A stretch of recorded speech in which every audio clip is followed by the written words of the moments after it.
Safe Space is a place where Black men learn, heal, thrive, and value the freedom to be. A safe space allows Black men to color outside the lines without judgment, stigmas, biases, or boundaries. A safe space is a place where our Black voices impacts and counts. And here are your hosts, Ty Baker Jr. and Dax Addy. We've been like socially conditioned to say it's okay too much. Yeah. Yeah. So, yeah, we should be able to kick it. You should have some mentors telling you what you're tripping about, what you're not tripping about, but at the same time, right, not dismiss your feeling. Right. That's the thing. We're in the dismissal. I said dismissal era. Yeah. When you are in depression, when you're in that space, you can't just say, I'm going to pull myself out of there. No, it's going to take some work to get yourself out of there. And I didn't realize that either because I was the torch for telling people, you're okay. You'll be fine. Go pray about it. I hate that. I hate that. And listen, and I'm not bashing. I pray every day.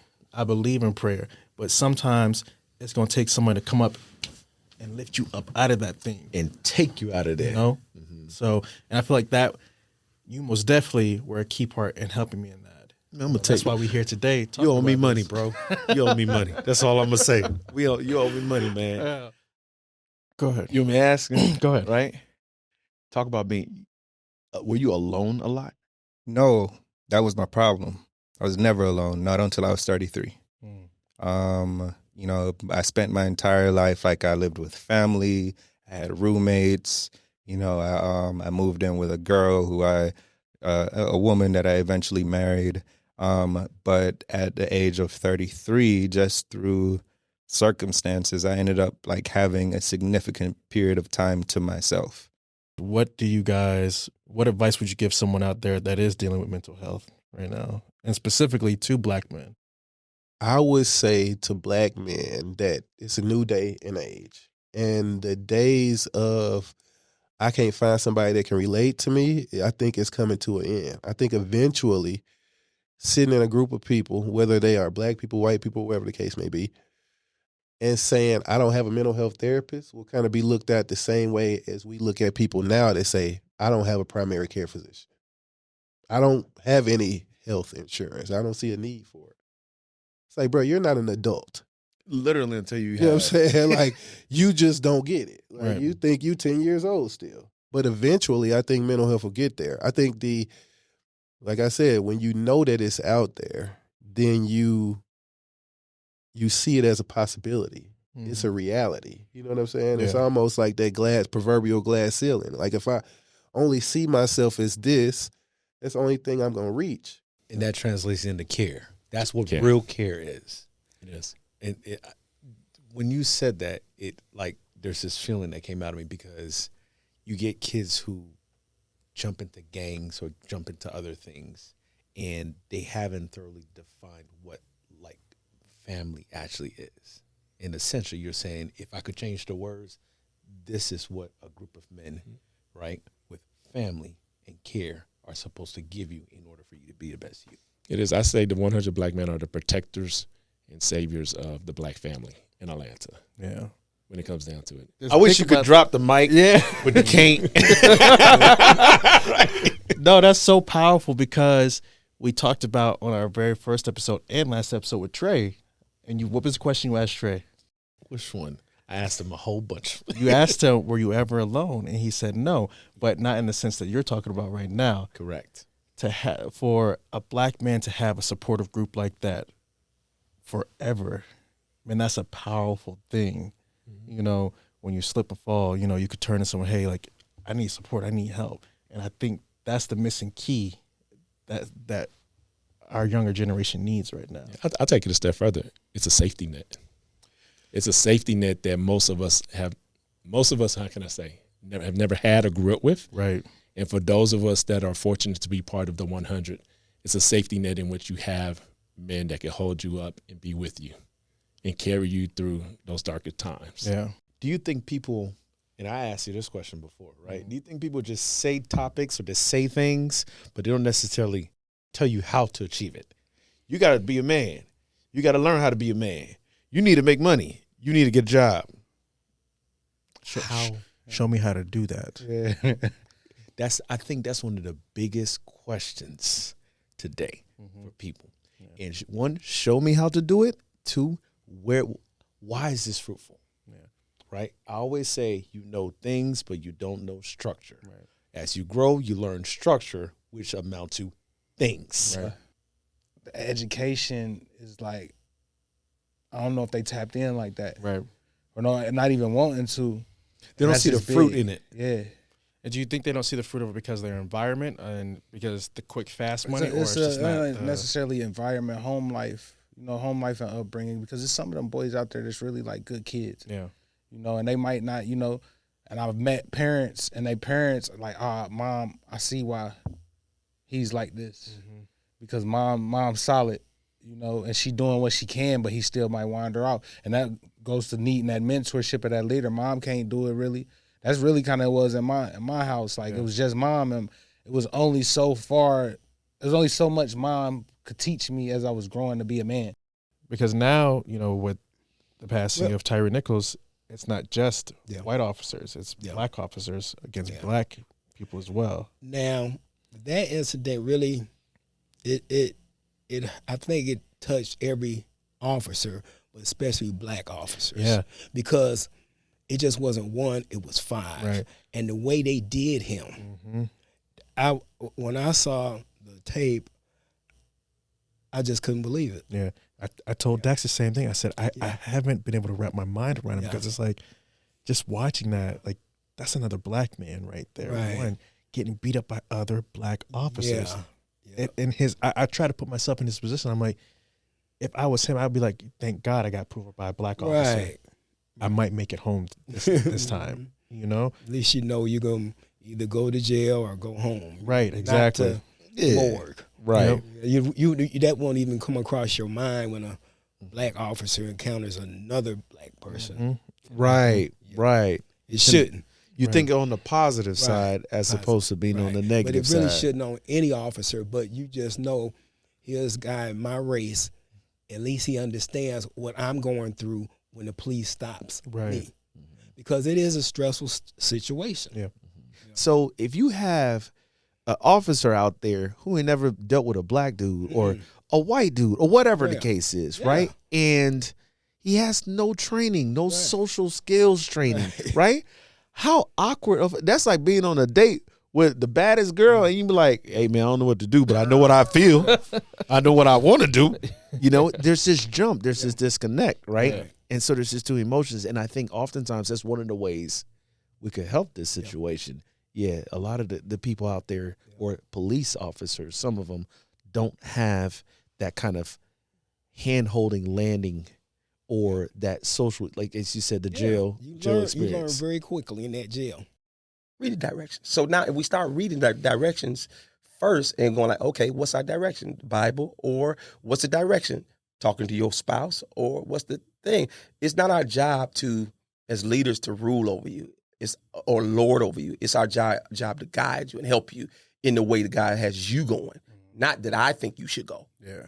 And that's one of the things I'm learning now. I'm like, I got to learn how to lead differently. What if somebody was to walk into church today, right? We're talking about the church versus religion. So it doesn't seem like it's necessarily like a religion, like I'm Catholic, I'm this, I'm that. Mm-hmm. It's more, what would you advise them to look for in a church? God. Relationship with God.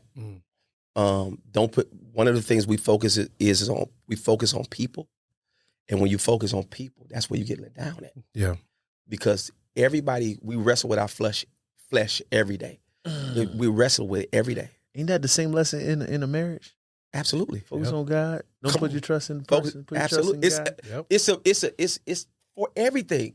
Yep. So if you focus on everything and you take it one day at a time, you look up 10 years into this church. Yeah. I took it one day at a time. I took it one Sunday at a time. I took it one whatever you come to at a time. It's been such a blessing to be able to come in here every week and to discuss these topics, to get our feelings out, and just to have a real safe space to open up. Yeah, definitely. I know that, just sitting here talking to some of the guys that we've talked to, their experience in life, getting their stories, actually having points of relations, even from me. Right. I learned a lot of things. Like I've actually learned that, from JT, who was here earlier, that if I steal something, sometimes he gonna let me go, Right. Because he don't want to accept, I could be this could be some violence that day. So he's like, I'll catch you when you're a little bit more calm. Yeah. That's it. So it's a good thing, man, for us to sit down, and just kind of chat, and get some information at the same time too. Yeah. So it's been a good ride. It hit me a couple weeks ago, man. I forgot exactly what day it was, but I was just going through it. What are you going through?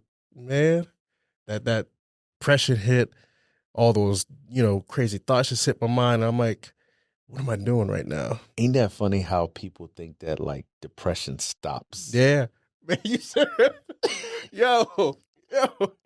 They're like, okay, man, I remember when I was going through depression, I was so down. I was, under the blankets. I ain't had no money. I'm like, bruh, it ain't gonna stop. Yeah.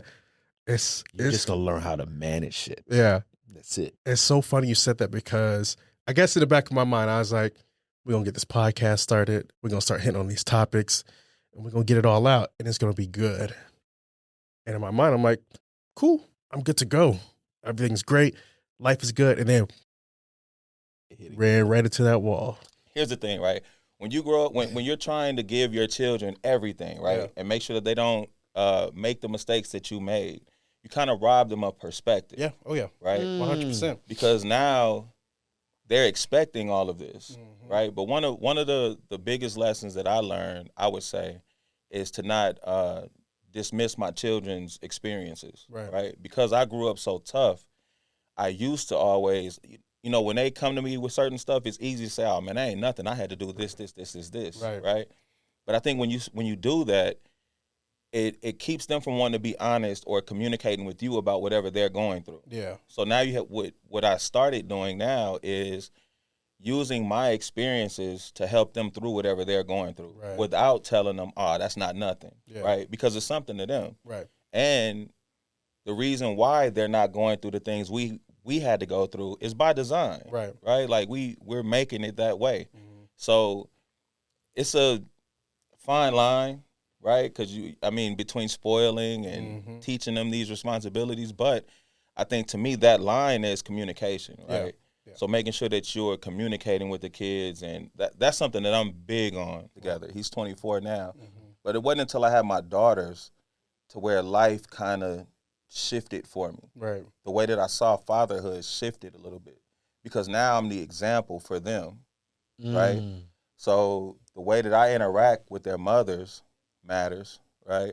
The way that I treat them matters because now I'm looking at fatherhood from the scope of who will they ultimately want to have as a partner in their life, right? And I want them to be comfortable and confident in having someone like their dad. Yeah.